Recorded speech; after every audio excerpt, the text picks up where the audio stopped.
Nasa Maynila ngayon ang imahe ng Santo Niño de Cebu bilang bahagi ng pagdiriwang ng kapistahan ng Poon. Nagsagawa ng misa at prosesyon kanina kung saan lumahok ang maraming deboto na kanya-kanyang bitbit ng replika ng Batang Jesus. May ulat on the spot si Rida Reyes.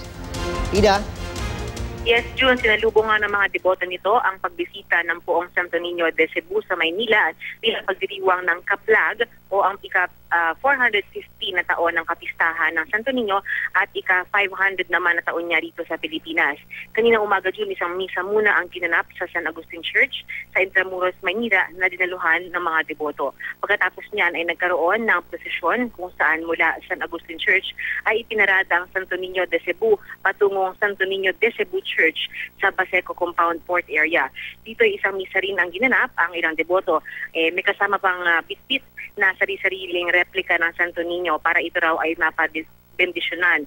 Mananatili ang Santo Niño de Cebu sa Baseco Compound hanggang mamayang alas 6 ng gabi bago ito tuluyang dadalhin sa Manila Cathedral kung saan ito magpapalipas ng gabi. June. Maraming salamat, Rida Reyes.